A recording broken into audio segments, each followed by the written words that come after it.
Hey folks, welcome back to Geeks. I'm your host, Kurt Wiegel. Today's episode, I'm going to talk to you about a game that came out of absolutely nowhere and really knocked my socks off. It is Herald, Lovecraft, and Tesla.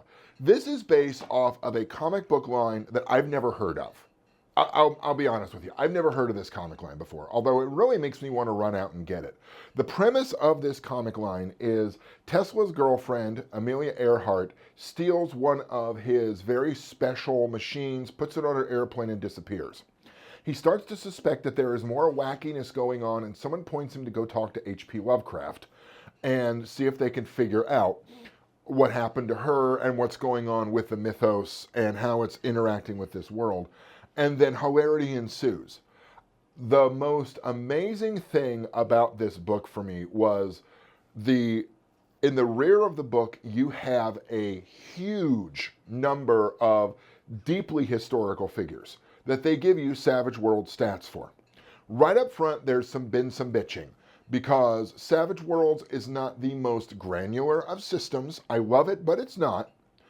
And I've actually watched some of my friends devolve into an argument of who's smarter, Edison or Tesla, and why would this person be better than that person? But let me just read you the list of some of the worthies. You've got Einstein, you've got Babe Ruth, you've got Lindbergh, you've got Buster Keaton, Charlie Chaplin, Clara Bow, you've got Coco Chanel, although why you would ever want her in a game, I'll never know, but there it is, Duke Ellington, Harry Houdini, Hemingway, Hoover, Rudolph Valentino, who I've heard had terrible breath, Salvador Dali, Victor Eisenberg, Dubois, Amelia Earhart, Zelda Fitzgerald. Yeah, you've got Zelda Fitzgerald. Emma Goldman. This is not just the cast of the musical Ragtime, by the way, because there are also full Savage World stats for each one of them. If you are a history geek, this is a game you've really got to get a hold of because the capsule descriptions and just the fact that you can go, ooh, who's smarter, Einstein, Tesla, or Edison? Newsflash, it's all the same. They're all a D10 smarts. I can hear you all screaming out there now, how can Tesla possibly be only a D10? Ladies and gentlemen, I don't care, and neither do the authors of this book. Smart is smart as far as they're concerned. The setting itself is the mythos is there and it is very real. However, it is also very hidden and your investigations unfold and expose what is going on. It is very much not a game where you end up playing someone who casts mythos spells against mythos spells.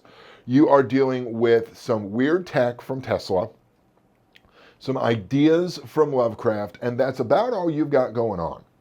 This is a very exciting game. It's set in the roaring 20s that never was. I think it's absolutely phenomenal, and I think it would be a ton of fun to play if you enjoy the mythos, but you want a slightly less gibber, sanity version of this game. You want something a bit more two-fisted, and if you want to watch Eleanor Roosevelt punch out a deep one.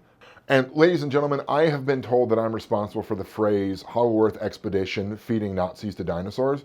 I really want to be responsible for the phrase watching Eleanor Roosevelt punch out a deep one. If you could please start using that in common parlance, I would be a very happy man. At any rate, this is a phenomenal game and you're going to love it. For Game Geeks, I'm your host, Kurt Wiegel. Good day and good gaming.